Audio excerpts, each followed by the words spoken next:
आनन्दमयी चैतन्यमयी सत्यमयी permit ॐ नमो भगवते श्री अरविन्दाय। ॐ तत्सवितुर्वरं रूपं ज्योतिः परस्य धीमहि यन्नः सत्येन दीपये सत्येन दीपये। అందరికీ నమస్కారం.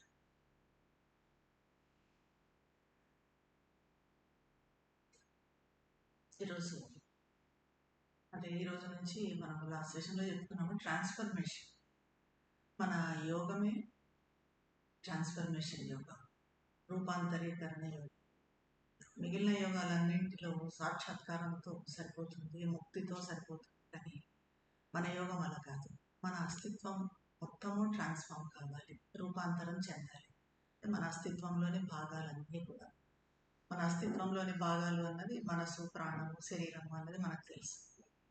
అయితే ఇవి ఈ మనసు, ప్రాణము, శరీరాలు రూపాంతరం చెందడం అన్నది మన పూర్ణయోగానికి ఎంత ఇంపార్టెంటో మన డైలీ యాక్టివిటీస్లో కూడా అంతే ఇంపార్టెంట్. మనం యోగంని పూర్తిగా పక్కన పెట్టినా కూడా ఒకటొకటి ఈ భాగాలు మనలో, మన మనసు కానీ, ప్రాణం కానీ, శరీరం కానీ ఏది ఎలా ఉంది, దేంట్లో ఏ బలహీనతలు ఉన్నాయి, వాటిని మనం ఎలా రూపాంతరం చెందించుకోవచ్చు, దానికి ఏ సాధనలు చేయాలి అంటూ చేస్తూ మనం ఒకటొకటి ట్రాన్స్ఫార్మ్ అవుతూ వచ్చే కొద్దీ మనకి ఆ జీవితంలోనే మనం పొందే ఆనందం కానీ, ఆ సంతోషం కానీ, శాంతి కానీ అది పూర్తిగా అర్థమవుతుంది. అట్ ద సేమ్ టైం మన యోగా కూడా అలాగే కంటిన్యూ అవుతుంది మనం చేసే. అందుకే శ్రీ అరవిందులు ఇదంతా ఉంది, ఇందులో ఇంత రహస్యం ఉంది కాబట్టి ఈ ట్రాన్స్ఫర్మేషన్ అన్నది చాలా ముఖ్యం మన యోగానికి అన్నట్లుగా పెట్టారు. సో అందులో ఈరోజు మనము ముఖ్యంగా మనసు రూపాంతరీకరణ గురించి తెలుసుకోబోతున్నాం. ఇది ఒక్కొక్క వీక్ మనం ఒక్కొక్క వారం ఒక్కొక్క భాగం గురించి 3 భాగాలని చెప్పుకున్నాం. ఈ వారం మనసు అయితే నెక్స్ట్ వీక్ మనము ప్రాణం, వైటల్ గురించి చెప్పుకున్నాం. ఆ తర్వాత భౌతికం, ఫిజికల్ గురించి. ఈ రకంగా మనం 3 కంప్లీట్ అవుతే అప్పుడు మనకు యోగా ట్రాన్స్ఫర్మేషన్ అసలు అంటే ఏంటి, మన యోగం ఏంటి అన్నది కొంచెం అవగాహన వస్తుంది. ఎందుకంటే ఇప్పుడు మన యోగంలోనే శ్రీ అరవిందులు 3 దశల్లో చెప్తారు దీన్ని. ఫైనల్గా అవన్నీ కూడా మనము చేయలేము. మొదటిది ఏంటి, సైకిసైజేషన్ అంటారు, స్పిరిచువలైజేషన్ తర్వాతది, ఆ తర్వాతది సుప్రామెంటలైజేషన్.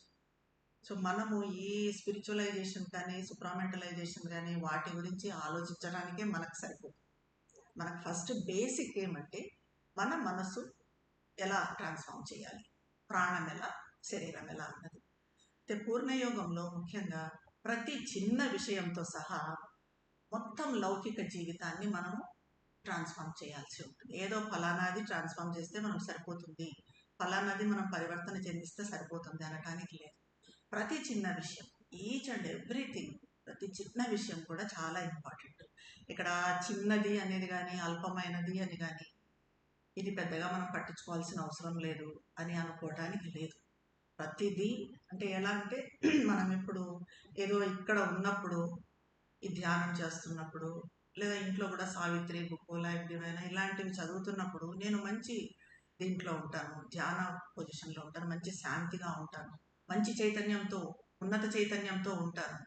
ఆ తర్వాత నేను ఏదో మా ఫ్రెండ్స్ దగ్గరికి వెళ్ళినప్పుడు, బయట ఫంక్షన్స్కి వెళ్ళినప్పుడు నేను మామూలుగా ఉండిపోతాను అనడానికి లేదు ఇక్కడ. ఇది ఎంత ఇంపార్టెంటో అది కూడా అంతే ఇంపార్టెంట్. మనం దీంతో పాటు సైడ్ బై సైడ్ అది కూడా చేసుకుంటూ పోవాలి. అలా చేసినప్పుడే మన పరివర్తన అన్నది కంప్లీట్ అవుతుంది. అలా చేయకపోతే మనకు ధ్యాన స్థితిలో కానీ, ఇక్కడ ఉన్నప్పుడు కానీ కొన్ని సాక్షాత్కారాలు, కొన్ని అనుభవాలు, అనుభూతులు ఉండొచ్చు. అప్పుడు మనకు ప్రశాంతంగా ఉండొచ్చు. కానీ మన మొత్తం అస్తిత్వము, ఎలాంటి బాహ్య అస్తిత్వం అనేది ఎలాంటి పరివర్తన లేకుండా ఆగిపోతుంది. కాబట్టి దాన్ని మనము ఆ ధ్యాన స్థితి అనే దాన్ని చెప్పాలంటే ఇక్కడికి అవుటర్ బీయింగ్లోకి, మన బాహ్య జీవితంలోకి తీసుకొని రావటం, అదే ట్రాన్స్ఫర్మేషన్. అంటే మనము శరీరాన్ని, బాహ్య జీవితాన్ని పరిగణనలోకి తీసుకొని ఈ అంతర్గత జ్ఞానోదయం దాని వలన పెద్దగా మనకు ఉపయోగం ఉండదు. ఎందుకంటే అది ప్రపంచాన్ని ఉన్నది ఉన్నట్టుగానే పరిగణిస్తుంది. ఇప్పటి వరకు ఇదే జరుగుతూ వచ్చింది. చాలామంది అంటే ఋషులు అనేవాళ్ళు, యోగులు అనేవాళ్ళు వాళ్ళు సాక్షాత్కారాలు పొందారు. వాళ్ళు ఈ శరీర భౌతిక రూపాంతరీకరణ అన్న దాని మీద దృష్టి పెట్టలేదు. దాన్ని పెద్ద ఇంపార్టెంట్గా కూడా, ముఖ్యమైనదిగా కూడా పరిగణించలేదు. కాబట్టి మనకి వాళ్ళంతా చాలా మటుకు ఎలా ఉంటారంటే ఆ రకంగా ఉండి ఒక్కసారిగా ఈ బాహ్య జీవితంలోకి వచ్చేపాటికి ఈ నెగిటివిటీస్ని అన్నిటిని ఎదుర్కోలేక గందరగోళంలో పడిపోతారు. వాళ్ళు ఎంత సాధన చేసి ఎంత సాధించినా కూడా ఈ బాహ్య జీవితంలో మాత్రం గెలవలేకపోతారు, ఇలాంటి ట్రాన్స్ఫర్మేషన్ అన్నది లేకపోతే. కాబట్టి ట్రాన్స్ఫర్మేషన్ అన్నది చాలా ముఖ్యం. మనకు ఆ రకంగా ఉపసంహరించుకొని ఏదో పర్వతాల్లోకి ఆశ్రమాల్లోకి వెళ్ళే వాళ్ళకి జీవితం అంతా కూడా ఎలా ఉంటుందంటే ఒక గందరగోళంగా కన్ఫ్యూజన్గా ఉంటుంది. వాళ్ళు దేన్ని కూడా సాల్వ్ చేయలేకపోతారు. వాళ్ళకి బాహ్య చైతన్యంలో పెద్దగా మార్పు ఉండదు. వాళ్ళ శరీరాలు కూడా ఎప్పట్లాగే ఉంటాయి. కాబట్టి ఇలాంటి ఆదర్శం కావాలనుకునే వాళ్ళకి అది సరిపోతుంది. దాంట్లో తప్పు ఉందని అనడం లేదు. ఎందుకంటే చాలామంది మాకు ముక్తి మోక్షము ఉంటే చాలు అనుకుంటారు.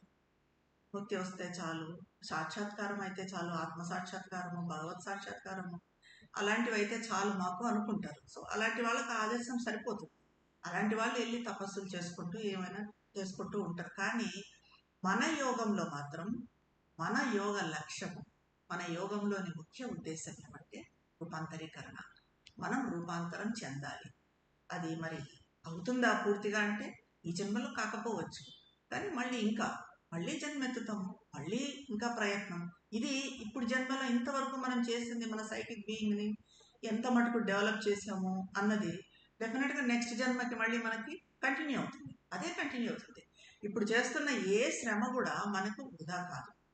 కాబట్టి ఎక్కడా కూడా మనం ఆగాల్సిన పని లేదు, మనం ముందుకు పోవడం లేదు, మనం పరివర్తన చెందటం లేదు, రూపాంతరీకరణ జరగడం లేదు అని నిరుత్సాహపడాల్సిన పని లేదు. ఎంత మటుకైతే అంత. కానీ అది వేస్ట్ అయితే కాదు, వ్యర్థం కాదు. ఎప్పుడు మనము పైకి వెళ్ళినా కూడా అది ఎప్పటికైనా ఒక్క 4-5 సంవత్సరాలు మనం మర్చిపోయి ఉన్నాం అనుకోండి, మర్చిపోయి మామూలు జీవితంలో పడిపోయినాం అనుకోండి, అంత మాత్రం కిందకు పడిపోవడం ఉండదు. అక్కడి నుంచి మళ్ళీ మెట్టెక్కుతాం. కాబట్టి ఏ సాధన కూడా, మనం చేసే సాధన ఏది కూడా వేస్ట్ కాదు. మనలో అయితే ఈ దివ్యత్వం సంతరించుకొని దైవ పాలన ఇక్కడ నెలకొనాలంటే మనకు ఉన్నదంతా, మనం ఎందుకు ఈ రూపాంతరీకరణ చేయాలనుకుంటున్నాం, ఎందుకు ట్రాన్స్ఫార్మ్ కావాలనుకుంటున్నాం అంటే అన్నీ సటిల్ కావాలి, అన్నీ సూక్ష్మం కావాలి. మన మనసు సూక్ష్మం కావాలి, ప్రాణం సూక్ష్మం కావాలి, అలాగే శరీరం భౌతికం సూక్ష్మం కావాలి. ఇవన్నీ సూక్ష్మం అయినప్పుడు ఎప్పటికైనా కానివ్వండి, అప్పుడు అంతా అలా అయినప్పుడు భూమి మీద లైఫ్ డివైన్, అర్త్ మీద లైఫ్ డివైన్ అన్నది మన లక్ష్యం. సో ఇది జరగాలంటే మనము ఏదైతే ఉన్నామో ఇప్పుడు దాన్ని అంతా కూడా రూపాంతరం చెందించాలి. మనం ఏదైతే ఉన్నామో ఇప్పుడు అంటే మనలోని భాగాలు, ఇందాక చెప్తున్నట్టుగా మన అస్తిత్వంలోని మన ప్రాణము, మన మనసు, మన శరీరము. అసలు ఈ ట్రాన్స్ఫర్మేషన్ అంటే ఏంటి అనేది చూస్తే అది కూడా సాక్షాత్కారం లాంటిదేనా అని అంటే మరి దానికి శ్రీ అరవిందులు అంటారు, మనం ఒకసారి సాక్షాత్కారం తెచ్చుకున్నాక చాలామంది అడగచ్చు, ఒకసారి సాక్షాత్కారం అయ్యింది మాకు, ఇంకా మాకెందుకు చేయాల్సిన, యోగం చేయాల్సింది ఏముంది, ఫైనల్ సాక్షాత్కారమే అనుకున్నప్పుడు యోగం చేయాల్సిన అవసరం ఏముంది అంటారు. దానికి శ్రీ అరవిందులు అంటారు, ఈ సాక్షాత్కారం అనేది ఒక నిర్దిష్ట చేతనా స్థితిని, ఐక్యతను, సాక్షాత్కారాన్ని, సాన్నిహిత్యాన్ని లేదా ఏదైనా ఒక స్థితిని సాధించటం అంటారు. ఐక్యతను అంటే భగవంతునితో ఐక్యతను, ఒక స్థితిని, ఒక సాన్నిహిత్యాన్ని, ఒక సాక్షాత్కారాన్ని, భగవత్ సాక్షాత్కారాన్ని, దాన్నే సాక్షాత్కారం అంటారు.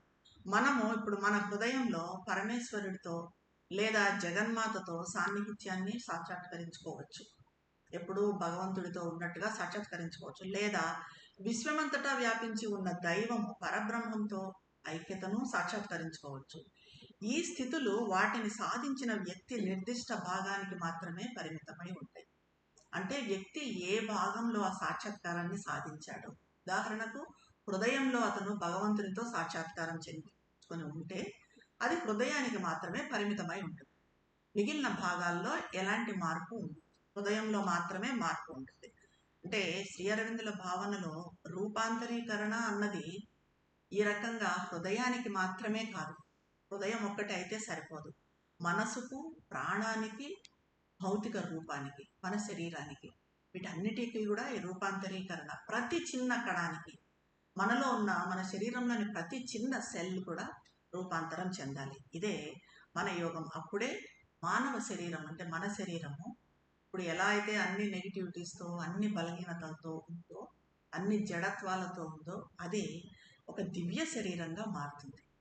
ఆ రకంగా మనది దివ్య శరీరంగా మారినప్పుడు అప్పుడు మన జీవితమే, మానవ జీవితమే ఒక దివ్య జీవితంగా రూపాంతరం చెందుతుంది.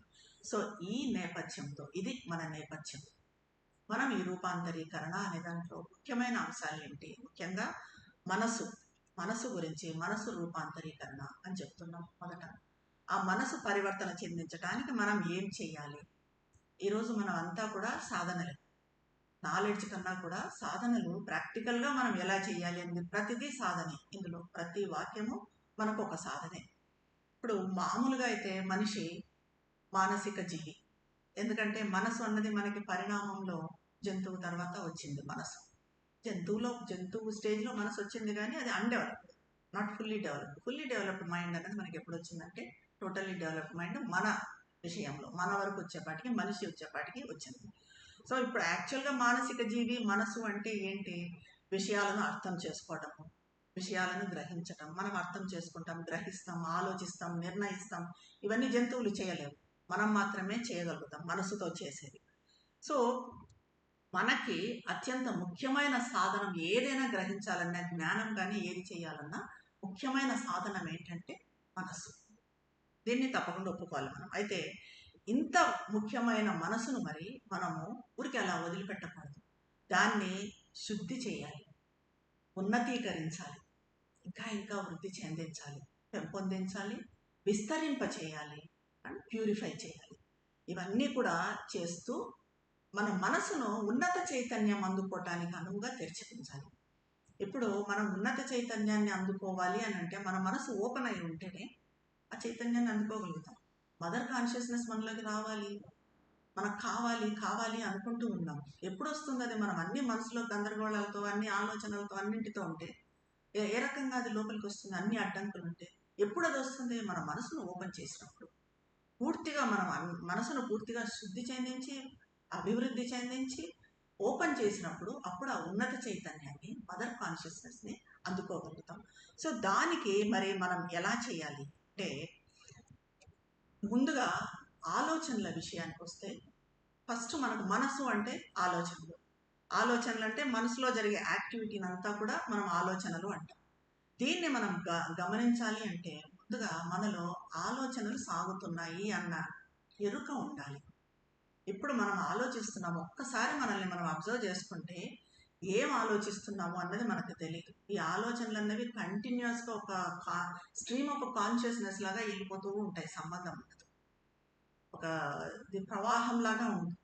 కానీ అలా ఆలోచించుతూ పోయినప్పుడు మనము ఒక్కసారిగా ఆగిపోవాలి, తక్కువ ఎరుకలోకి రావాలి. అరే నేను ఆలోచిస్తున్నాను అని ఆగిపోవాలి. ఆగిపోయి అప్పుడు ఏం ఆలోచిస్తున్నాము అన్న దాంట్లోకి రావాలి, ఆ ఎరుకలోకి రావాలి. ఇప్పుడు చూడండి, చాలా మటుకు మనం ఏదైనా ఆలోచిస్తుంటే ఎవరన్నా మనల్ని అడిగారు అనుకోండి, ఏం ఆలోచిస్తున్నావు అని చెప్పలేము, ఏం ఆలోచిస్తున్నాము అని. కానీ ఆ ఎరుక రావాలి, ఏం ఆలోచించాం. ఇది ఒక సాధనలాగా చేయొచ్చు. మనం ఏదైనా ప్రయాణం చేస్తున్నాము ఎక్కడికన్నా, లేదా ఊరికే కూర్చొని ఉన్నాము, ఆలోచిస్తూ ఉన్నాము, టక్కున ఆగిపోయి ఎరుకలోకి వచ్చి ఇప్పుడు ఏం ఆలోచించాను, దీనికి ముందు ఏం ఆలోచించాను, దానికి ముందు ఏం ఆలోచించాను, దానికి ముందు ఏం ఆలోచించాను, అలాగా ఒక దారంలాగా పట్టుకొని బయటకు తీయాలి. ఫస్ట్లో సాధన చేస్తున్నప్పుడు ఫస్ట్లో ఎలా ఉంటుందంటే ఒక 3-4 ఆలోచనల వరకు పట్టుకోగలుగుతాం. ఇలా మనం రోజు సాధన చేస్తూ ఉంటే, కొంచెం టైం పెట్టుకొని రోజు ఒక 10 నిమిషాలు ఖాళీగా ఉన్నప్పుడు ఊరికే కూర్చోకుండా నెమ్మదిగా పెంచుకుంటే ఒక 10 ఆలోచనల వరకు వెళ్ళిపోతాం. అప్పుడు మనకు అర్థమవుతుంది ఎంత అనవసరంగా ఆలోచిస్తున్నాము. ఒక ఆలోచనకు సంబంధం లేకుండా ఎక్కడెక్కడికి వెళ్ళిపోతుంది మన ఆలోచన. ఈ రకంగా చేయటం వలన మనకి ఆలోచనల మీద పట్టు వస్తుంది. ఆలోచనల మీద పట్టు వచ్చినప్పుడు అప్పుడు అనవసరమైన ఆలోచనలు ఏంటి, అవసరమైన ఆలోచనలు దేని గురించి మనం ఆలోచన చేయాలి, దీని గురించిన అవగాహన మనలో పెరుగుతుంది. అంటే రోజులో మనం ఎప్పుడు వీలైతే అప్పుడు ఒక 10 నిమిషాలు దీనికోసము పెట్టుకొని సాధన చేసి చూస్తే దీంట్లో అద్భుతంగా మనకు ఆలోచనల మీద కంట్రోల్ వస్తుంది. తర్వాత మనసును వృద్ధి చెందించాలి, శుద్ధి చేయాలి, ఉన్నత చైతన్యం వైపు తెరవాలి అంటున్నాం.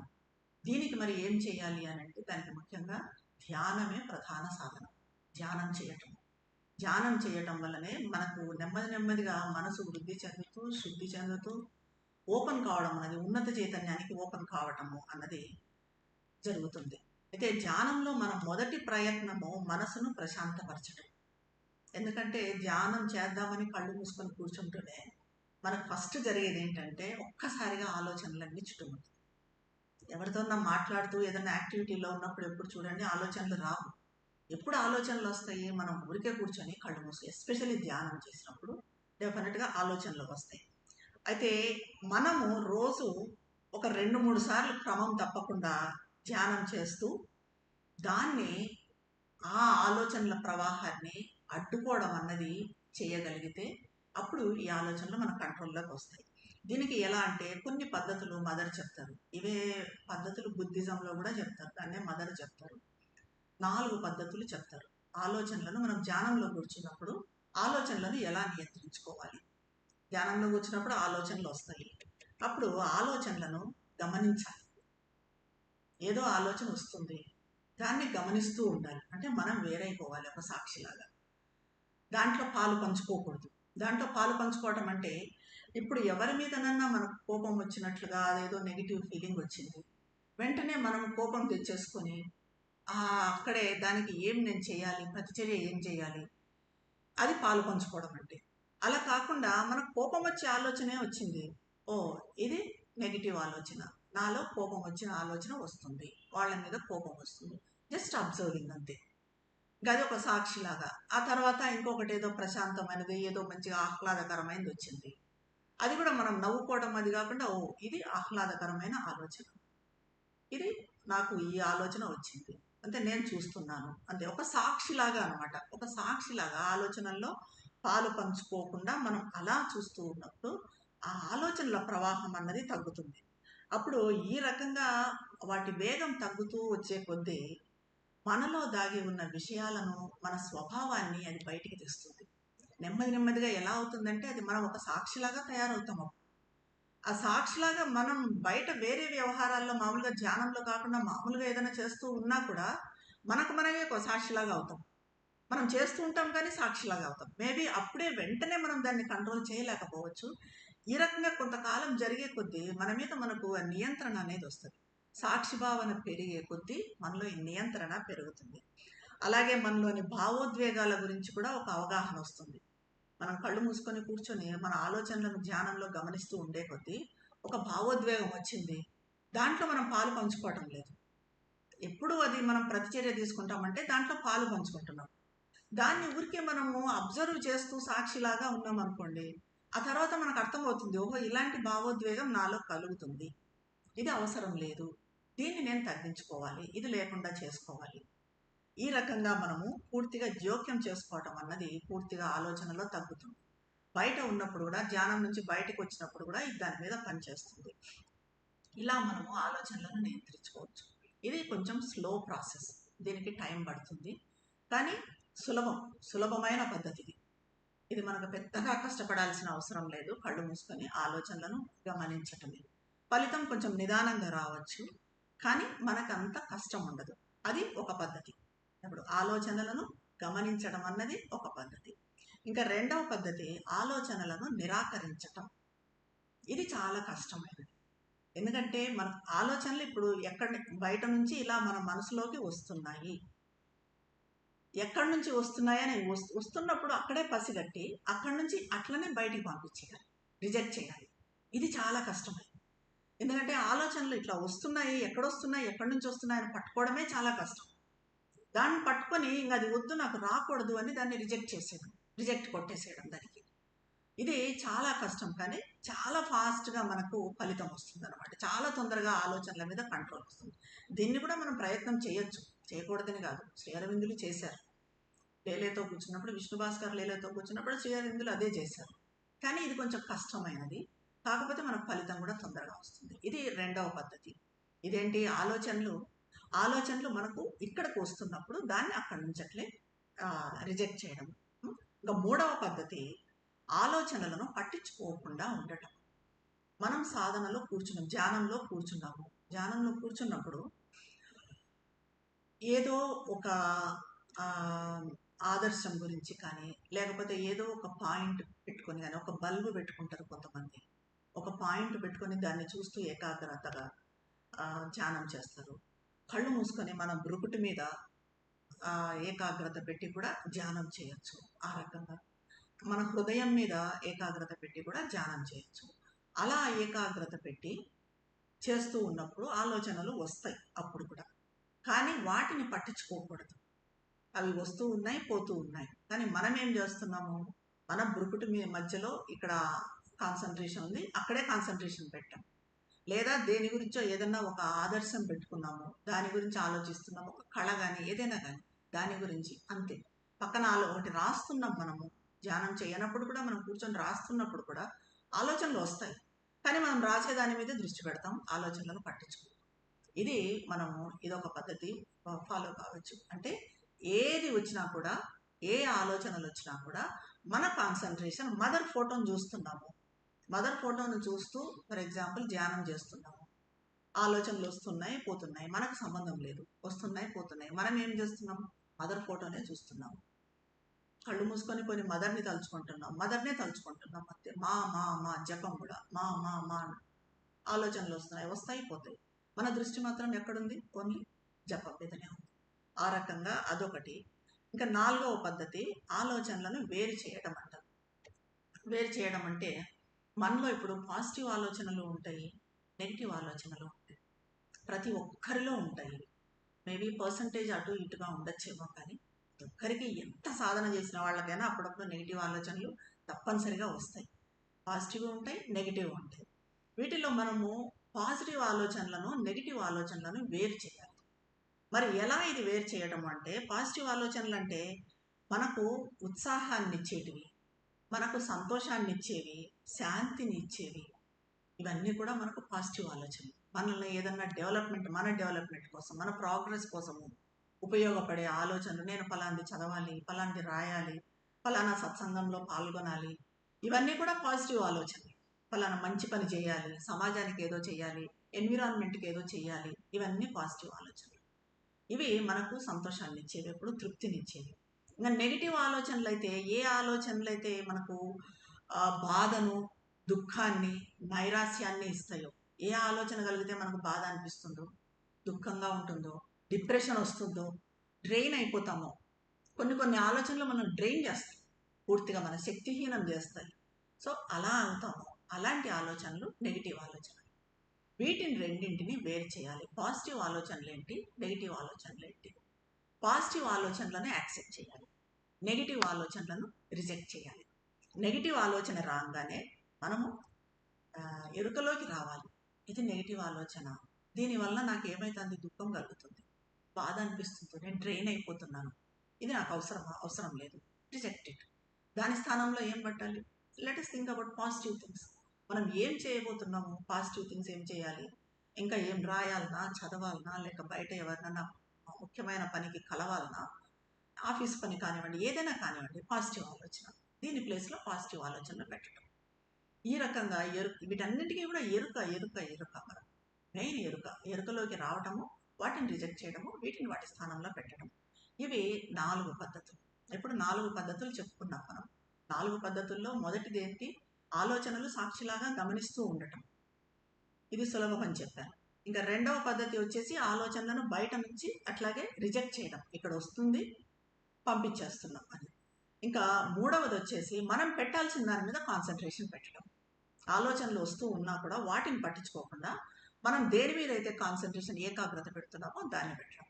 ఫోర్త్ది వచ్చేసి పాజిటివ్, నెగిటివ్, వాటిని వేరు చేయటము, నెగిటివ్ స్థానంలో పాజిటివ్ పెట్టడం. సో ఈ రకంగా నెమ్మదిగా మనం సాధన చేస్తూ పోయే కొద్దీ మనలో శాంతి, ఈ నిలకడ అనేవి తమంతట తామే ఏర్పడతాయి. శాంతి వస్తుంది, నిలకడ కూడా వస్తుంది, మనకు ఆలోచనల మీద పట్టు వస్తుంది. మన ప్రయత్నం వల్ల ఎప్పుడు నిలకడ అన్నది రాదు. అంటే నేను నిలకడగా ఉండాలి, నేను డిస్టర్బ్డ్గా ఉంటున్నాను 10 సార్లు అనుకుంటే రాదు. అలా అంటప్పుడు శాంతి కూడా అలా లభించదు. శాంతి కావాలి శాంతి కావాలి అనుకుంటే శాంతి లభిస్తుందా? శాంతి లభించదు, నిలకడ రాదు. అవి ఎలా వస్తాయంటే ఇలాంటి సాధనలు చేస్తూ ఉంటే అవి తమంతట తామే రూపుదిద్దుకుంటాయి. శాంతి కానీ సంతోషం కానీ. నిజానికి చెప్పాలంటే ఈ శాంతి సంతోషం అన్నవి నిజంగా అక్కడే ఉన్నాయి, ఒరిజినల్గా ఉన్నాయి. మనలో శాంతి సంతోషం అన్నవి. ఎందుకంటే మనం ప్రతి ఒక్కరిలో భగవంతుడు ఉన్నాడు, అంతరాత్మ ఉంది, సైకిక్ బీయింగ్ ఉంది, ఇవన్నీ అనుకున్నప్పుడు వాటి లక్షణాలు ఏంటి? అంతరాత్మ లక్షణాలే శాంతి సంతోషం. మరి అవి మనలో ఉన్నాయి కదా, అవి మనం కొత్తగా బయట నుంచి తెచ్చుకోవటం లేదు, తెచ్చుకోవాల్సిన అవసరం లేదు, వెలికి తీయాల్సిన అవసరం. ఈ అడ్డంకులన్నింటినీ తీర్చుకుంటూ పోయే కొద్దీ వాటిని మనలో సహజంగా ఉన్న ఈ శాంతిని కానీ సంతోషాన్ని కానీ బయటికి తీసుకొని రాగలుగుతాం. దానికే ఈ సాధనలన్నీ కూడా.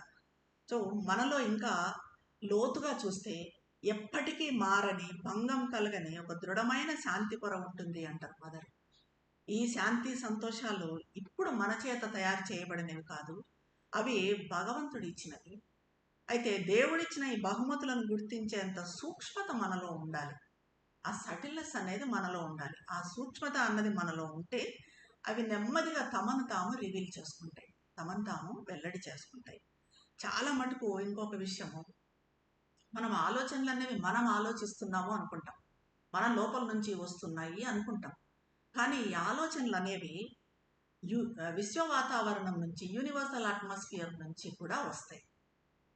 ఎలా అంటే ఇప్పుడు మనకు కొంచెము ఉదాహరణకి చెప్పాలంటే, కొంతమంది కంపెనీలో ఉన్నప్పుడు మనకు మంచి ఆలోచనలు వస్తాయి కొన్ని చోట్ల మంచి ఆలోచనలు రావు, చెడు ఆలోచనలు వస్తాయి.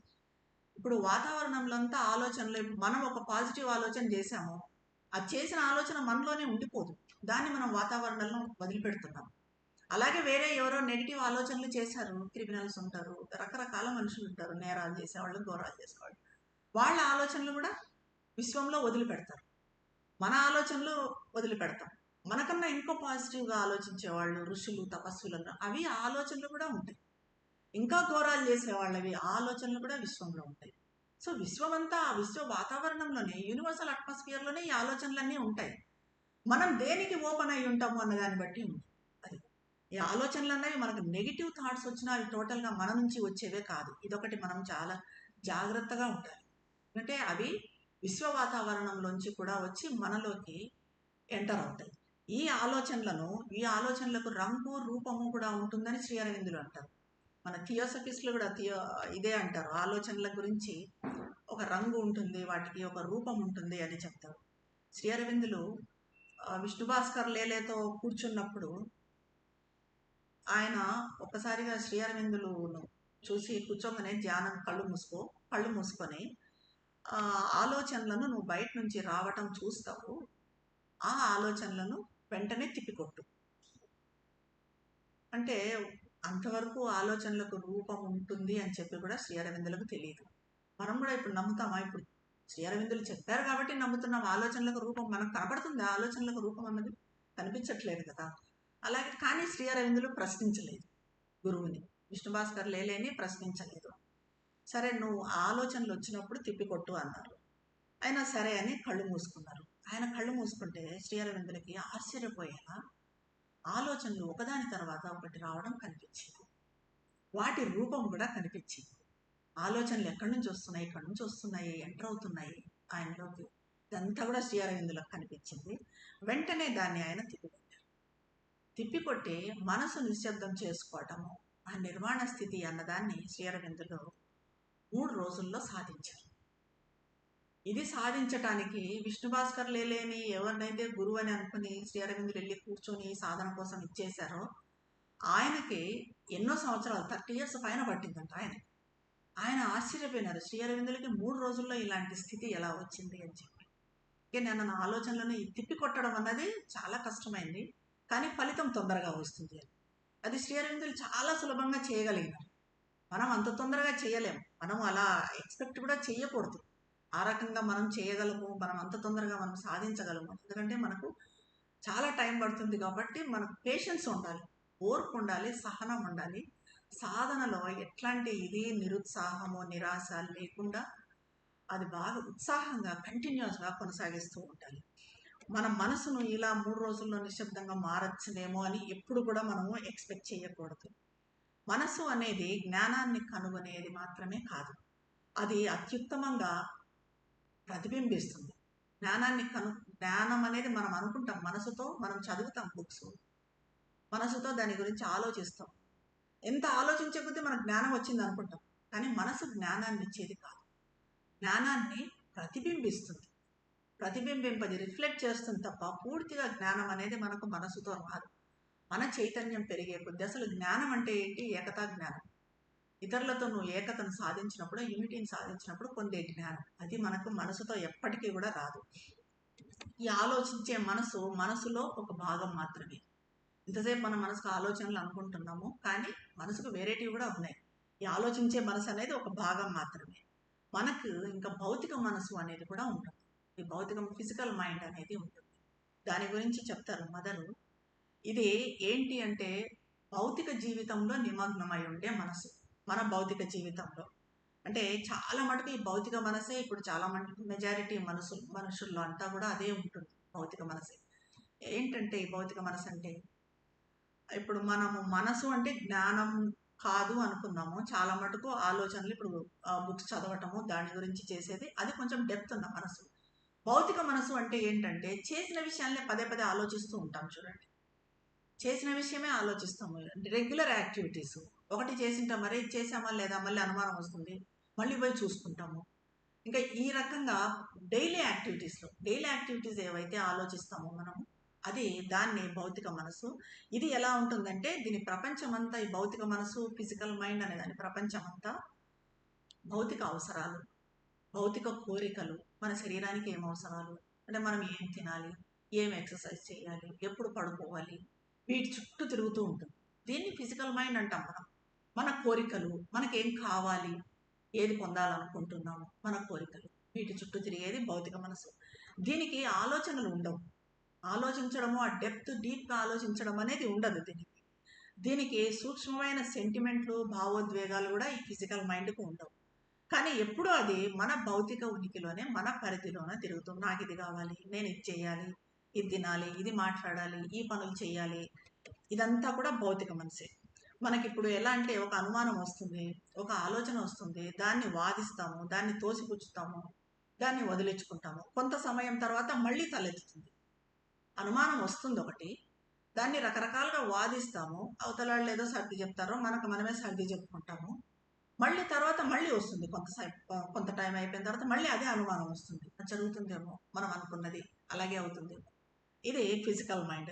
ఎలా అంటే అది గ్రామ్ఫోన్ రికార్డ్ లాగా మనల్ని మన చుట్టూ తిరుగుతూనే ఉంటుంది. అదే అదే అదే అనుమానమే తిరుగుతూ ఉంటుంది. అది మనసులోని పదే పదే పట్టుబట్టి ఉండి చేసే భాగం అది, అదే భౌతిక మనసు. ఇప్పుడు కొంతమంది ఈ భౌతిక మనసు నియంత్రణలో, ఈ ఫిజికల్ మైండ్ నియంత్రణలో ఎంతగా ఉంటారు అంటే ఎంత ఎక్కువగా, కొంతమంది బయటికి మాట్లాడుకుంటూ ఉంటారు. చూడండి, కొంతమందిని చూస్తుంటాం, వాళ్ళలో వాళ్ళే మాట్లాడుకుంటూ ఉంటారు. పిచ్చివాళ్ళు కాదు, మామూలు మనుషులే. చాలా మందిని చూస్తుంటారు. ఇప్పుడు రోడ్డు మీద పోతున్నప్పుడు కూడా కొంతమంది మాట్లాడుకుంటూ పోతుంటారు. ఊరికే కూర్చొని కూడా మనం పార్కుకి అలా వెళ్ళినప్పుడు ఊరికే కూర్చొని మాట్లాడుకుంటూ ఉంటారు, వాళ్ళలో వాళ్ళే మాట్లాడుకుంటూ ఉంటారు. అయితే ఇది భౌతిక మనసు అనమాట. ఇది ఎందుకు వాళ్ళలో అలా జరుగుతుంది అంటే, వాళ్ళు చుట్టుపక్కల పరిస్థితులతో లేదా వాతావరణంతో సంబంధం లేకుండా ఈ భౌతిక మనసు అనేది బయటికి రావాలని ఒత్తిడి చేస్తుంది. పక్కన మనిషి ఉండాల్సిన అవసరం లేదు. మనం మామూలుగా మనిషితో మాట్లాడతాం, మనిషి లేకపోయినా కూడా మాట్లాడతారు. ఆ మాట్లాడమని ఈ ఫిజికల్ మైండ్ అనేది చెప్తూ ఉంటుంది, నువ్వు బయటికి వ్యక్తపరచు, బయటికి రివీల్ చేయి. దాన్ని తట్టుకోలేక వాళ్ళు మనుషులు అవసరం లేదు, ఏం అవసరం లేదు, వాళ్ళే మాట్లాడుకోవడం జరుగుతుంది. ఇదంతా కూడా దేంతో జరుగుతుంది మనకంటే ఫిజికల్ మైండ్. ఇందాక మనం ఆలోచనలు కంట్రోల్ చేసుకోవడము, ధ్యానం అని చెప్పుకున్నది అది మైండ్, కానీ ఇది ఫిజికల్ మైండ్. అది కొంచెము హయ్యర్ మైండ్ చెప్పాలంటే. ఇది మామూలు భౌతిక మనసు. ఈ భౌతిక మనసు ప్రభావంలో మనం ఉన్నామా అన్నది మనం గమనించుకోవాలి. ఇప్పుడు భౌతిక మనసు అంటే మనకు ఒక అవగాహన వచ్చింది, రోజు రెగ్యులర్ యాక్టివిటీస్ ఎక్కువగా ఆలోచిస్తూ ఉండేది భౌతిక మనసు అని. ఎందుకంటే ఈ భౌతిక మనసు ఆధ్యాత్మిక జీవితంలో, స్పిరిచువల్ లైఫ్లో పెద్ద అడ్డంకి. ఇది ఒక యంత్రం లాంటిది. ఇది హేతువుకు లొంగదు, రీజనింగ్కు లొంగదు, వివేకానికి లొంగదు, తెలివికి లొంగదు. ఇది ఎలాంటి నమ్మకానికి కూడా లోబడదు. ఎలా అంటే మనకు ఒక అనుమానం ఉంటే, ఈ భౌతిక మనసు దీంట్లో ఉంటే మనకు ఒక అనుమానం ఉందనుకోండి, అది పదే పదే వస్తూనే ఉంటుంది. మన మనసులో ఏదో ఒక భాగం దానికి మద్దతు ఇస్తుంది, దాన్ని సపోర్ట్ చేస్తూ ఉంటుంది ఏదో ఒక భాగం ఆ భౌతిక మనసును. మనకి ఇప్పుడు ఒక భయం ఉంది దేని గురించి అయినా, భయపడాల్సిన అవసరం లేదు అని మనల్ని 10 మంది 100 మంది ఒప్పించినా కూడా, అప్పటికప్పుడు ఒప్పుకున్నా కూడా ఈ భౌతిక మనసు మళ్ళీ భయపడుతుంది. మళ్ళీ అదే అనుమానం, ఇది జరుగుతుందేమో, ఇదే జరుగుతుందేమో, వాళ్ళు ఎంత చెప్పినా కూడా ఇదే జరుగుతుంది అని ఇలాంటిది. కాబట్టి ఈ భౌతిక జీవితం అన్నది మనకు మన ఉన్నత జీవితం కావాలనుకునే వాళ్ళకి, స్పిరిచువల్ లైఫ్ కావాలని వాళ్ళకి పెద్ద అడ్డంకి. కాబట్టి దీన్ని మనము స్ట్రిక్ట్గా దాంతో పాటు పరిగెత్తకుండా, భౌతిక మనసుతో పాటు మనం పరిగెత్తకూడదు. దాన్ని అదుపులోకి తెచ్చుకోవాలి. ఏ రకంగా తెచ్చుకోవాలి అంటే, దాన్ని తీసి కొంచెం మనం బుక్స్ చదవటము, లేదా మంచి నాలెడ్జ్ గురించి ఆలోచించటము, ఇందాక మనము ధ్యానం గురించి చెప్పుకున్నట్టుగా ఆ రకమైన సాధనలు చేయటము, ఆ రకంగా దీన్ని భౌతిక మనసును మనము కంట్రోల్ చేసుకోవాలి. భౌతిక మనసు లక్షణమే అనుమానం. అది ఒకటి గుర్తుపెట్టుకోవాలి. దేని మీదైనా మనకు అనుమానం ఎక్కువగా ఉందంటే అక్కడ ఫిజికల్ మైండ్ పనిచేస్తూ ఉంది. మన గమ్యంపై అనుమానం, మన లక్ష్యంపై అనుమానం, మన గురువులపై అనుమానం, అలాగే మన సాధన సరిగా జరుగుతుందా లేదా, ఈ సాధన వల్ల మనలో ప్రోగ్రెస్ ఉంటుందా లేదా, దాని మీద అనుమానం. ఇవన్నీ కూడా ఒకే అనుమానం యొక్క రూపాలు. శ్రీ అరవిందులో ఒకసారి దిలీప్ కుమార్ రాయ్కి రాస్తూ అంటారు, అనుమానం అనేది తన సొంత ఉనికి కోసమే ఉంది. అంటే అనుమానం ఎప్పుడు ఉండాలనుకుంటుంది, అక్కడ దానికి ఒక ఎగ్జిస్టెన్స్ ఉండాలనుకుంటుంది, కాబట్టే అది ఉంటుంది. దాని గురించి శ్రీ అరవిందులు అంటారు, 650 పేజీలు రాసినా కూడా అది ఒప్పించబడదు. నువ్వు ఎన్ని పేజీలు రాసినా, ఎంత వందల మంది చెప్పినా కూడా అది, ఆ ఫిజికల్ మైండ్ అనేది ఆ అనుమానంతో ఉన్న మనసు ఒప్పుకోదు. వాదనతో ఒక అనుమానాన్ని తొలగించలేము. ఈ భౌతిక మనసు అనేది కూడా మనకు ఎలా వచ్చిందంటే, ఆదిమ కాలం నుంచి ఒక వారసత్వం లాగా వచ్చింది. కాబట్టి దీన్ని నియంత్రించుకోవటం, దీనితో పాటుగా పరిగెత్తకుండా ఉండటం అన్నది చాలా ముఖ్యం. ఇది మనము గుర్తుపెట్టుకోవాల్సింది. ఇంకా తర్వాత మామూలుగా మనకు అలవాటైన మనసు ఎప్పుడు చెలిస్తూనే ఉంటుంది. ఇది మనకు తెలిసిందే. ఆలోచనలు అన్నవి ఇంతకు చెప్పుకున్నాము, సాగుతూనే ఉంటాయి అని చెప్పి. అది ఎలా పోతుంది అన్నది తెలియదు, ఎటు పోతుంది అన్నది తెలియదు. ఆలోచన అన్నది ఎక్కడికి హడావిడిగా పరిగెత్తునే ఉంటుంది అన్నది కూడా తెలియదు. ఎలా అంటే మదర్ అంటారు, ఒక పంజరంలో అవిశ్రాంతంగా తిరుగుతూ ఉండే ఉడతలాగా ఉంటుంది అని. ఒక పంజరంలో ఒక ఉడత ఎలాగైతే రెస్ట్లెస్గా తిరుగుతూ ఉంటుందో, మన మనసు కూడా రెస్ట్లెస్గా అలాగే తిరుగుతూ ఉంటుంది. మనం సాధనలు చెప్పుకున్నాం, దానికి అలా తిరగకుండా ఉండడానికి ఏం చేయాలి, మనము ఆలోచనలను ఒకదాన్ని పట్టుకొని వెనక్కి వెళ్ళటము, ఇవన్నీ కూడా చేసుకుంటూ రావాలి. ఓకే, భగవద్గీతలో కూడా ఈ మనసు గురించి శ్రీకృష్ణ పరమాత్మతో అర్జునుడు అంటాడు, అర్జునుడు అంతటి వాడికే, అర్జునుడు శ్రేష్ఠ మానవుడు, అర్జునుడు అంతటి వాటికే ఈ మనసును కంట్రోల్ చేసుకోవడం అన్నది కష్టమైపోయింది అంటాడు. చంచలం హి మనః కృష్ణ ప్రమాథి బలవద్గడం అంటాడు. అంటే కృష్ణ, నా మనసు చాలా చంచలమైనది, అల్లకల్లోలమైనది, మూర్ఖ పట్టుదల ఉన్నది. దీన్ని నిగ్రహించటము వీచే గాలిని నియంత్రించటం కన్నా ఎక్కువ కష్టంగా ఉంది. గాలిని నియంత్రించడం ఎంత కష్టమో, దానికన్నా కూడా నా మనసును నియంత్రించడం అంత కష్టం. అంటే అర్జునుడు అంతటి వాడికే ఇట్లాంటి కష్టం వచ్చింది, ఇంకా మనం ఎంత సామాన్యులు. కాబట్టి మనకు సాధన అన్నది చాలా ఇంపార్టెంట్. సావిత్రి మహాకావ్యంలో కూడా బుక్ 7లో, మీరు బుక్ 7లోనే ఉన్నారు ఇప్పుడు సావిత్రిలో, కాకపోతే మీరు ఇంకా ఈ క్యాంటో వరకు 3rd క్యాంటోలో ఉన్నట్టున్నారు. సోల్, ట్రిపుల్ సోల్ ఫోర్సెస్లో ఉన్నారా? 4th canto. ఇది మనకి 6th క్యాంటోలో, నిర్వాణ క్యాంటోలో శ్రీ అరవిందులు మైండ్ గురించి అద్భుతంగా, నిర్వాణ స్థితి వరకు వస్తుంది సావిత్రి. మనకు తెలిసింది ఇప్పుడు మనసులన్నీ దాటుకొని ట్రిపుల్ సోల్ ఫోర్సెస్ దగ్గరకు వచ్చింది సావిత్రి సాధనలో. ఆ ట్రిపుల్ సోల్ ఫోర్సెస్ తర్వాత షీ మీట్స్ హర్ సోల్, సోల్ని కలుస్తుంది. సోల్ని కలిసినప్పుడు మనం బయట ఏదైతే రియలైజేషన్ అని చెప్పుకుంటామో ఆ రియలైజేషన్ సాధిస్తుంది అంతవరకు. కానీ అక్కడితో ఆగదు కదా సావిత్రి, ఇంకా ముందుకెళ్తుంది. ముందుకెళ్ళి ఆ నిర్వాణ స్థితిని, ఏదైతే బుద్ధుడు నిర్వాణ స్థితి అన్నామో దాన్ని పొందుతుంది. ఆ నిర్వాణ స్థితిలో కూడా సావిత్రికి ఆలోచనలు ఒక్కటొక్కటి వస్తాయి. దాని గురించి శ్రీ అరవిందులు అంటారు, The mind is a dynamic small machine producing ceaselessly till it wears out with raw material drawn from the outside world. The patterns sketched out by an artist garden. మనసు అనేది ఒక చిన్న శక్త్యుత్పాదక యంత్రము, డైనమిక్ స్మాల్ మెషిన్ అంట మన మనసు అనేది. బాహ్య ప్రపంచం నుంచి ముడి పదార్థాన్ని తీసుకొని తాను అలసిపోయేంత వరకు నిరంతరము ఉత్పాదన చెందుతూనే ఉంటుంది. ఇప్పుడు మన మనసులోకి ఆలోచనలు మనకి ఎందుకు వస్తాయి? బయట ఏదో జరిగింది, దాంట్లో మనం పాల్గొన్నాము, ఆ తర్వాత వచ్చిన తర్వాత దాని గురించి ఆలోచిస్తాము. సో మన మనసుకు మెటీరియల్ ఎక్కడి నుంచి తీసుకుంటున్నాం? మనం బయట జరిగే విషయాల నుంచి, బాహ్యం నుంచి తీసుకుంటున్నాం. అది తీసుకొని ఎంత అందంగా చెప్తారు చూడండి, బాహ్య ప్రపంచం నుంచి ముడి పదార్థం తీసుకొని తాను అలసిపోయేంత వరకు, మన మనసు అలసిపోయి నిద్రపట్టే వరకు కూడా ఆలోచిస్తూనే ఉంటాం దాని గురించి. తాను అలసిపోయేంత వరకు నిరంతరము ఉత్పాదన చెందిస్తూనే ఉంటుంది, నిరంతరము ఆలోచనలు వస్తూనే ఉంటాయి. దీని ప్రణాళికలు భగవంతుడనే కళాకారుడి చేత చిత్రించబడి ఉంటాయి. తరచుగా మన ఆలోచనలు విశ్వంలో తయారు చేయబడిన వస్తువులు. ఇందాక చెప్పుకున్నట్టుగా మన ఆలోచనలు చాలా మటుకు విశ్వంలో తయారు చేయబడినవి, అక్కడి నుంచి మనలోకి వస్తాయి. ఒక నిశ్శబ్ద ద్వారం నుంచి ప్రవేశించి, మనం ఎప్పుడైతే ఓపెన్ అవుతామో ఆలోచనలకి, అప్పుడు అవి ప్రవేశించి అధోచేతన వసారాల ద్వారా కొనసాగుతాయి. సబ్ కాన్షియస్, మనం ఇలా ఆలోచించింది మరి సరే ఆలోచించినాము, ఆ రోజుకు అయిపోయింది అనుకుంటామా? అది వెళ్ళి మన సబ్ కాన్షియస్లో కూర్చుంటుంది. మన అధోచేతనలో ఆలోచన వెళ్ళి బయట తీసుకుంటాం, బయట ఉన్నవన్నీ ఆలోచిస్తాం.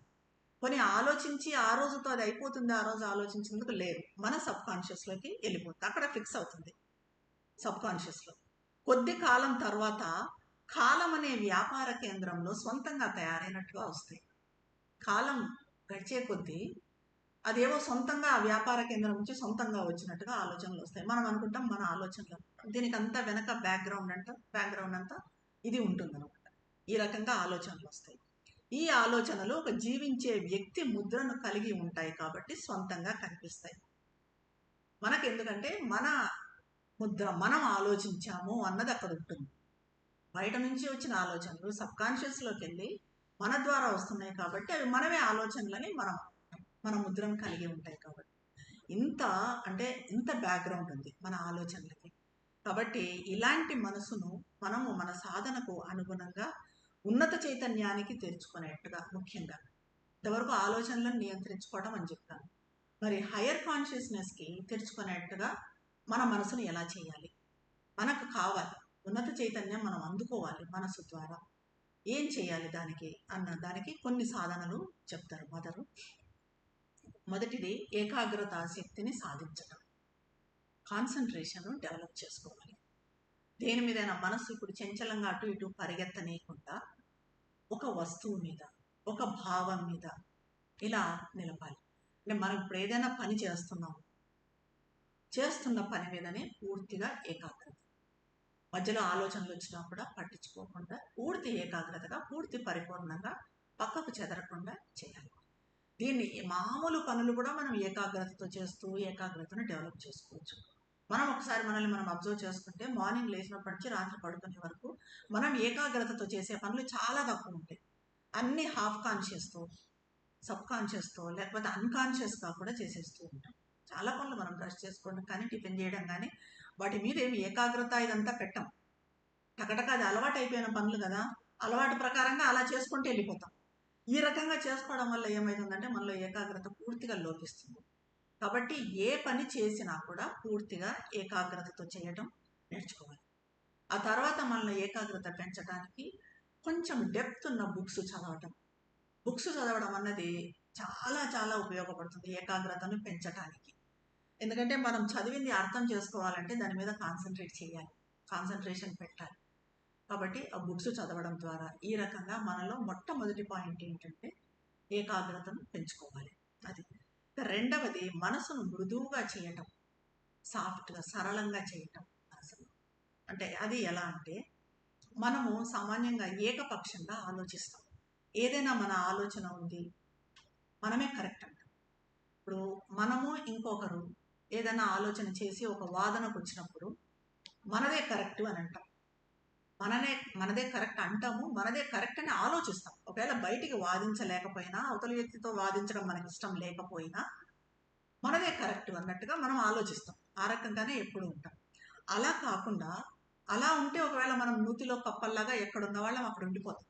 అలా కాకుండా మనము ఇద్దరు వ్యక్తుల్లాగా ఊహించుకొని, మనము ఇంకొక వ్యక్తి ఉన్నారు, ఆ ఇద్దరు వ్యక్తులు మనం కాదు, ఇద్దరు వ్యక్తులు ఉన్నారు, మనకు బదులు అవతల వ్యక్తి స్థానంలో మన స్థానంలో కాకుండా అవతల వ్యక్తి స్థానంలో నిలబడి అసలు అవతల వ్యక్తి దృష్టి నుంచి ఆలోచించడం అలవాటు చేసుకోవాలి. ఇది కొంచెం కష్టమైంది, కానీ దీంతో మనకు ఎలా ఓపెన్ కావడం అన్నది, చాలా మృదుత్వం అన్నది బాగా వస్తుంది. అంటే ఎప్పుడు ఏదన్నా వాదన జరిగినప్పుడు పుట్టిగా మన దాన్ని పట్టుకొని ఉండకుండా, పోనీ అప్పుడు వాదించాం అయిపోయింది, తర్వాత ఇంటికి వచ్చిన తర్వాత అవతల వ్యక్తి దృష్టిలోంచి ఆ వాదనను చూడాలి.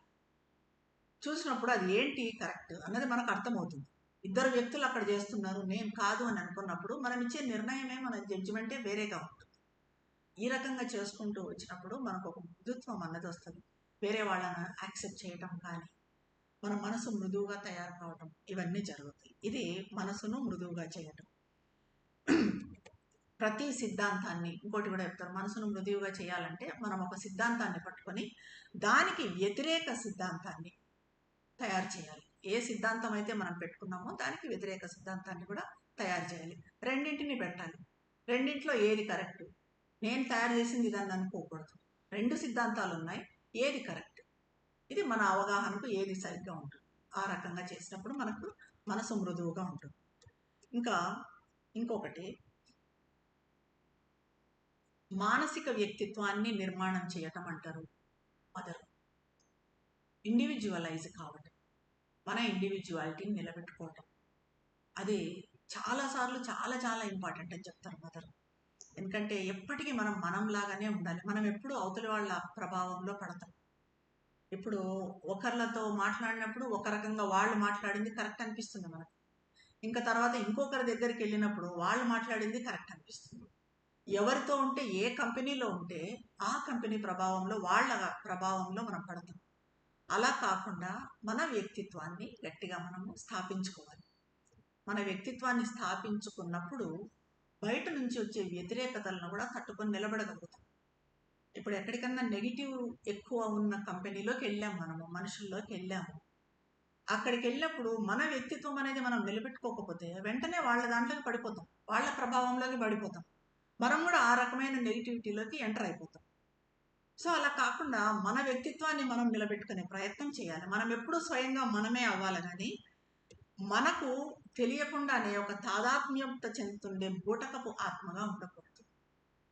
ఎవరితో అయినా తాదాత్మ్యత చెందడము, ఎవరు ఏది మాట్లాడితే దాన్ని నమ్మడము, ఎవరు ఏది మాట్లాడితే దాన్ని అనుసరించటము, ఆ రకంగా ఉండకూడదు. మన వ్యక్తిత్వమే మనది అనేటట్టు ఉండాలి.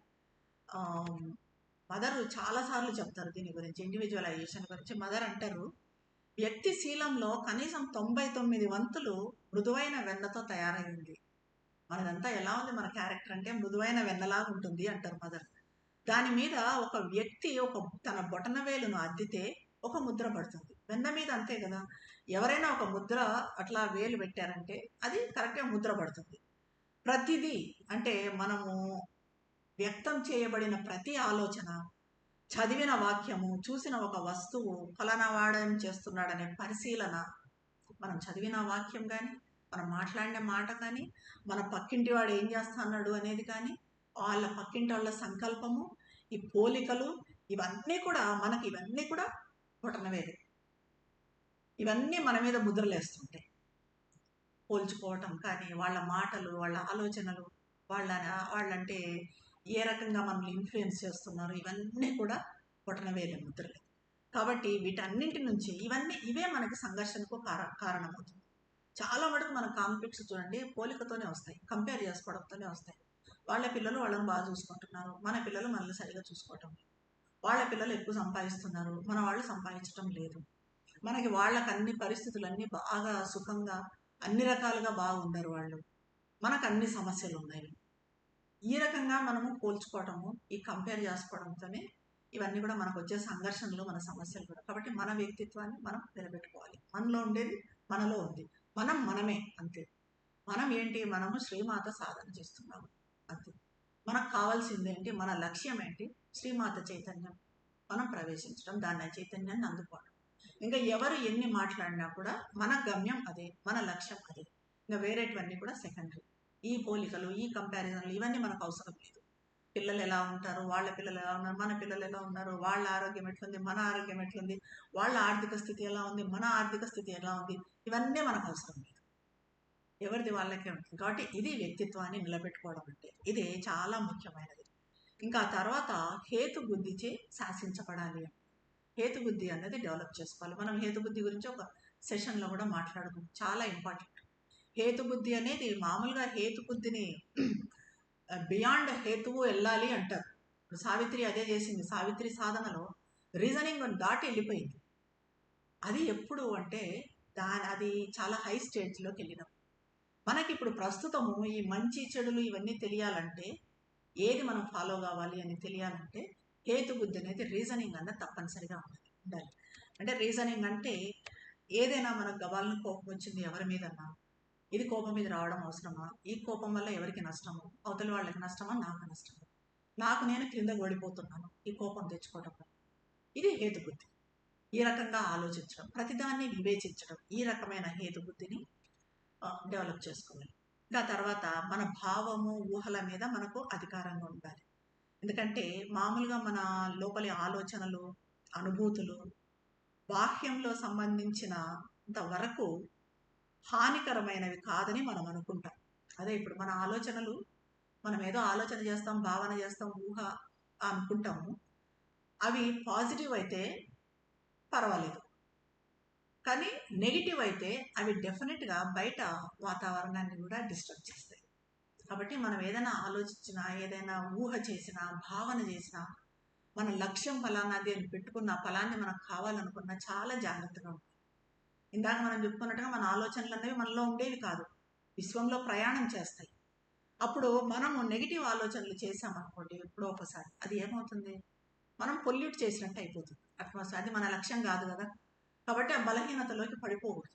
ఈ నెగిటివ్ ఆలోచనల బలహీనతలోకి, నెగిటివ్ ఊహలు, నెగిటివ్ భావనలు, వాటిల్లోకి వెళ్ళకూడదు.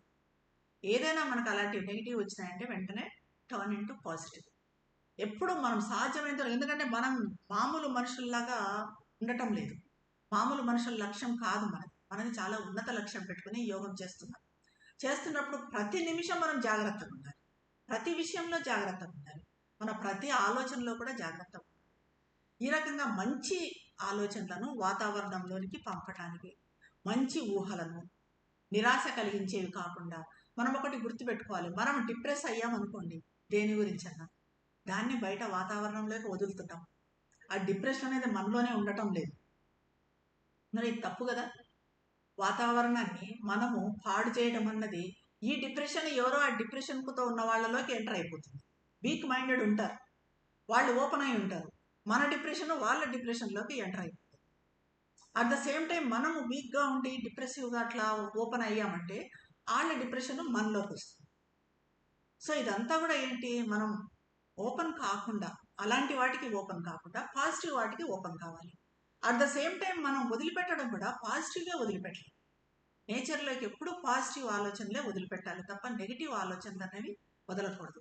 నెగిటివ్ ఆలోచనలు వదలకూడదంటే మేము వదలటం లేదండి, బాగానే ఉంటుంది అనడానికి లేదు. మనం లోపల ఆలోచన చేసినా కూడా అది బయటకి ప్రవేశిస్తుంది. కాబట్టి మన లోపల కూడా ఎప్పటికీ అలాంటి ఆలోచనలు చేయకూడదు. ఇంకా తర్వాతది తమస్సును అనుమానించే తమస్సు వైఖరిని నిరుత్సాహపరచడం అంటారు. అంటే అనుమానం అనేది ఒక తమస్సు, అది ఇనర్షియా, అనుమానించటము అనేది. దాన్ని ఎప్పుడు మనము ఎంకరేజ్ చేయకూడదు. అదే మదర్ అంటారు కదా, విశ్వాసం అనుగ్రహించబడినప్పుడు, ఈ ఆకస్మిక అంతరప్రకాశం ప్రాప్తించినప్పుడు దాన్ని మన చేతనలో సదా నిలుపుకోవాలంటే విశ్వాసాన్ని గట్టిగా పట్టుకొని ఉండాలి, విశ్వాసాన్ని సంకల్పించాలి, దాన్నే కావాలనుకోవాలి, దాన్నే పెంచుకోవాలి, రక్షించుకోవాలి.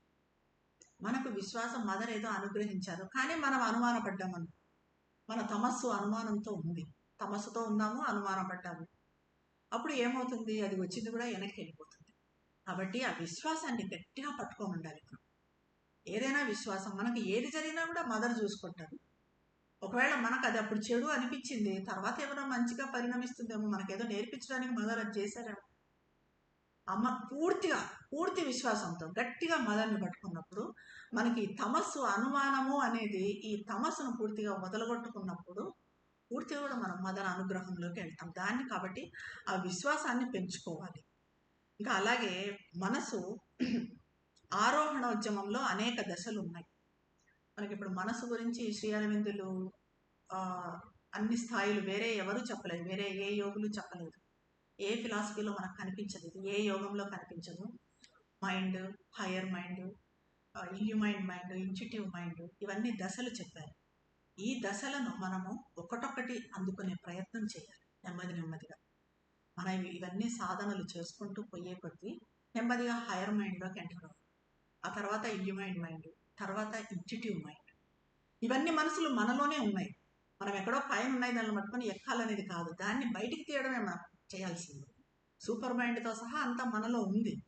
దాన్ని వెలికి తీయాలంటే ఈ సాధనలతో ఒక్కొక్కదాన్ని మనం వెలికి తీసుకుంటూ ఇది చేయాలి.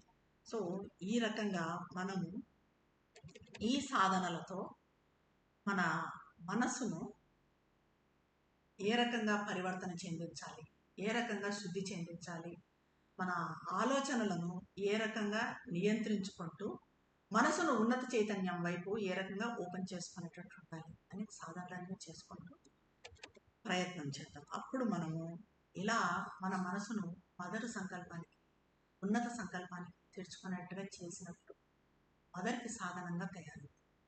మనం ఎప్పుడు మన ప్రార్థనలో ఏముంటుంది, అమ్మ let me be the instrument, నేను నీ సాధనం కావాలి, నాతో నువ్వు ఏ పని చేయించుకోవాలనుకుంటున్నావో ఆ పని చేయించుకో. ఎప్పుడు చేయించుకోగలదు మదర్ కూడా, మనం ఇవన్నీ చేసుకొని మనం ఉన్నత చైతన్యానికి ఓపెన్ అవుతూ మదర్ కాన్షియస్నెస్ అందుకుంటూ వచ్చినప్పుడు ఓకే నువ్వు నాకు సరిపోతావు, నిన్ను నేను ఉపయోగించుకుంటాను. లేదా ఈ బలహీనతలన్నింటితో ఉన్నామనుకోండి, నువ్వు నాకు పనికిరావు బిడ్డ అని పక్కన పెట్టేస్తుంది మదర్. మరి మదర్ పనికి మనం సాధనం కావాలంటే మనల్ని మనం తయారు చేసుకోవాలి. సో ఈ రకమైన పరివర్తనతో, ఈ రకమైన ప్రయత్నంతో రూపాంతరీకరణ చేసుకుంటూ మదర్కి సాధనంగా అయ్యే ప్రయత్నం చేద్దాం. ఇటువంటి అద్భుత జ్ఞానాన్ని ప్రసాదించిన శ్రీమాత శతకోటి వందనములు సమర్పించుకుంటూ ధన్యవాదాలు.